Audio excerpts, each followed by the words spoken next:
Hello students. अपने biology का एक बड़ा ही इम्पोर्टेंट टॉपिक कर रहे थे, एंजाइम, जिसमें अपने लास्ट जो 2 वीडियो अपलोड किए हैं इसके, उसमें एंजाइम की स्ट्रक्चर, एंजाइम की स्पेसिफिक प्रॉपर्टीज़ और एंजाइम्स के जो क्रियाविधि है उसको प्रभावित करने वाले कारक, ये सब टॉपिक उसमें अपने कंप्लीट कर दिए थे। नेक्स्ट जो आज अपने टॉपिक डिस्कस करेंगे वो है एंजाइम क्रिया की विधि, यानी एंजाइम जो क्रिया करते हैं उसकी विधि जो है वो कैसी होती है।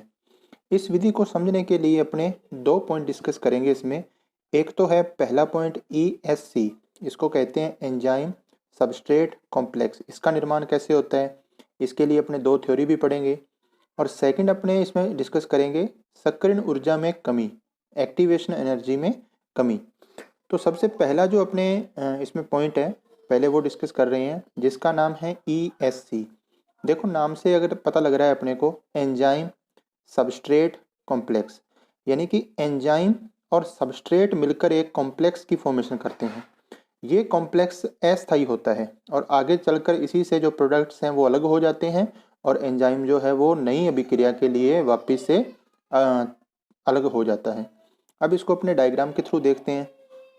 अपने जानते हैं कि जो एंजाइम होता है उस पर विशेष प्रकार की उसकी सतह पर साइट्स प्रेजेंट होती हैं, जिनसे आकर क्रियाकारक जुड़ते हैं। इन साइट्स को अपने क्या बोलते हैं, एक्टिव साइट्स बोलते हैं। ये एक्टिव साइट्स पास पास होती हैं, ये अपने पीछे वाले जो वीडियो थी उसमें देखा था। इन एक्टिव साइट से जैसे क्रियाकारक आके जुड़ेंगे और सबस्ट्रेट या क्रियाकारक जैसे एंजाइम की इन एक्टिव साइट से जुड़ता है तो एक मध्यवर्ती उत्पाद का निर्माण होता है। इस मध्यवर्ती उत्पाद को ही कहा जाता है ESC। ठीक है, एंजाइम सबस्ट्रेट कॉम्प्लेक्स। अब जैसे ये ESC का निर्माण हुआ, क्योंकि अपने देख रहे हैं कि एंजाइम की संरचना के साथ साथ कौन जुड़ चुके हैं, सबस्ट्रेट जो है वो जॉइंट हो चुके हैं। तो इस कारण ये दोनों, क्योंकि दोनों एक्टिव साइट्स जो हैं ये पास पास हैं, तो इन दोनों के बीच नए बंधों का निर्माण हो जाता है, न्यू बॉन्ड्स की फॉर्मेशन हो जाती है। और इन न्यू बॉन्ड्स की फॉर्मेशन के कारण किसका निर्माण हो जाता है, प्रोडक्ट्स यानी उत्पाद का निर्माण हो जाता है। और ये उत्पाद जो है वो अलग हो जाते हैं और एंजाइम अलग हो जाता है और ये एंजाइम आगे चलकर नई अभिक्रिया के लिए तैयार हो जाता है।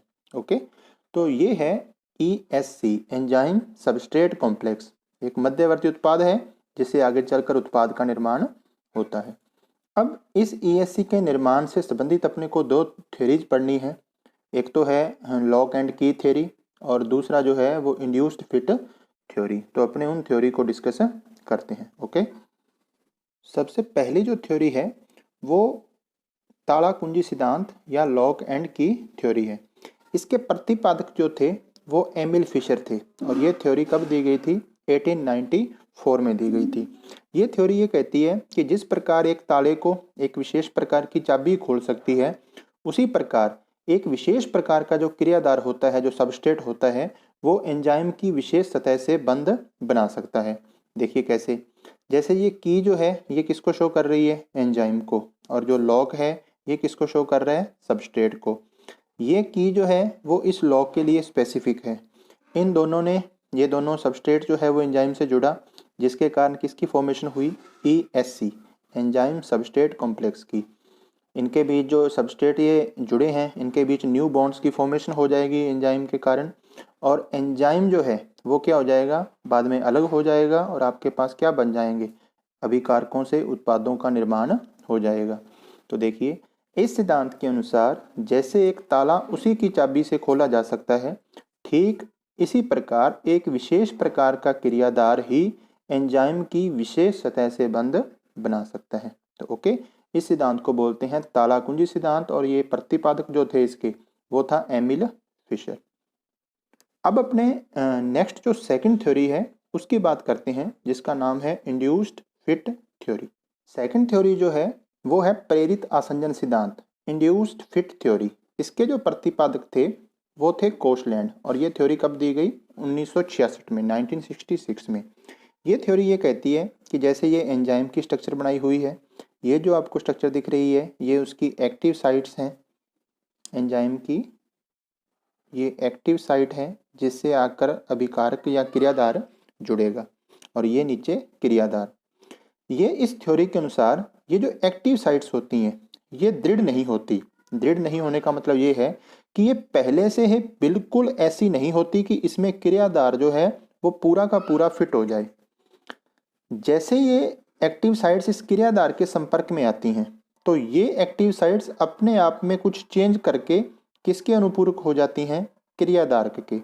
अब एक्टिव साइट्स में चेंज कैसे आए, किसके कारण आया, क्रियाधार के संपर्क में आने पर यह प्रेरित हुई उसके अनुपूरक होने को। इसीलिए इस सिद्धांत का नाम जो है वो क्या है, प्रेरित आसंजन सिद्धांत। ओके, तो इसने एक्टिव साइट्स ने अपने आप को जो है वो उसके अकॉर्डिंग अनुपूरक उसके हो गई है क्रियाधार के, और ये आपके पास क्या बना, ESC एंजाइम सबस्ट्रेट कॉम्प्लेक्स। और एंजाइम जो है वो यहाँ से अलग हो जाएगा और दो उत्पाद जो हैं वो अपने पास क्या हो जाएंगे, निर्मित हो जाएंगे। तो देखिए एंजाइम की एक्टिव साइट्स दृढ़ नहीं होती, वे क्रियाधार से संपर्क में आते ही उनके पूरक हो जाती हैं, यानी पहले वो उसके पूरक नहीं होती, जैसे ही क्रियाधार के संपर्क में आती है तो उसके पूरक हो जाती है। अर्थात इस सिद्धांत के अनुसार एंजाइमों में उपस्थित एक्टिव साइट्स क्रियाधारों द्वारा प्रेरित होकर अनुपूरक बनते हैं। इस प्रकार इस सिद्धांत को प्रेरित आसंजन सिद्धांत कहते हैं। तो ये जो दो थ्योरी थी, ये थी एंजाइम सबस्ट्रेट कॉम्प्लेक्स से निर्माण से संबंधित और एंजाइम की क्रियाविधि से संबंधित। ओके, अब अपने नेक्स्ट जो सेकंड अपना पॉइंट था इसमें, वो था सक्रियण ऊर्जा में कमी। अब अपने उसको डिस्कस करते हैं।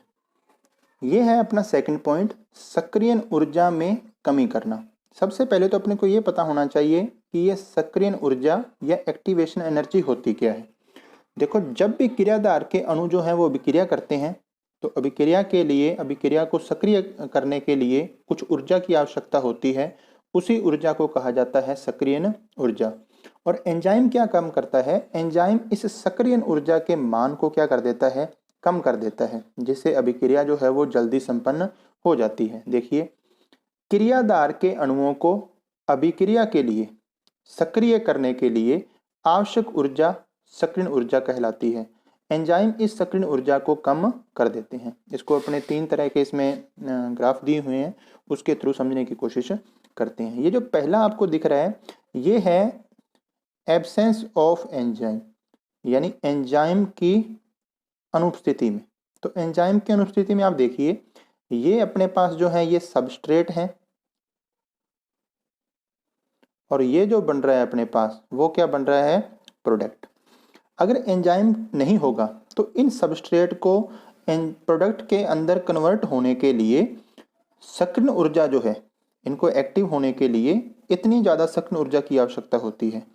और अगर अपने इसमें कोई एंजाइम लगा हुआ है, ये काम एंजाइम की प्रेजेंस में हो रहा है, एंजाइम की उपस्थिति में हो रहा है, तो फिर जो सक्रियण ऊर्जा का मान है वो कितना रह गया, सिर्फ इतना ही। तो एंजाइम ने क्या किया, इसके सक्रियण ऊर्जा के लेवल को, यानी जितनी ऊर्जा इन अणुओं को आपस में अभिक्रिया करने के लिए चाहिए थी, उसके लेवल को कम कर दिया, जिससे ये अभिक्रिया की गति जो है वो बढ़ गई। और अभिक्रिया की गति बढ़ने का मतलब है कि अगर ये अभिक्रिया मान लो 10 सेकंड में पूरी होनी थी, तो अब ये जल्दी जो सक्रियण ऊर्जा है वो कम हुई है यहाँ पे, तो ये अभिक्रिया जो है वो जल्दी संपन्न हो जाएगी। अब इस डायग्राम को अपने इकट्ठा बनाया हुआ है। ये आपको जो दिख रहा है, ये वाली सक्रियण ऊर्जा है, ये एंजाइम की एब्सेंस में सक्रियण ऊर्जा का मान है, और ये जो दिखाया गया है आपको, ये एंजाइम की प्रेजेंस में सक्रियण ऊर्जा का मान है। और आप देख सकते हो यहाँ से जो दोनों टाइप में अपने रिएक्टेंट है या सबस्ट्रेट है, वो लास्ट में किसकी फॉर्मेशन कर रहे हैं, प्रोडक्ट की फॉर्मेशन कर रहे हैं। ये क्रियाधार दर है और ये विभव ऊर्जा है। ओके स्टूडेंट्स, तो अपना ये जो आज का टॉपिक है ये कंप्लीट होता है। इससे रिलेटेड कोई भी आपका डाउट हो तो आप कमेंट बॉक्स में मैसेज करके पूछ सकते हैं। Thank you.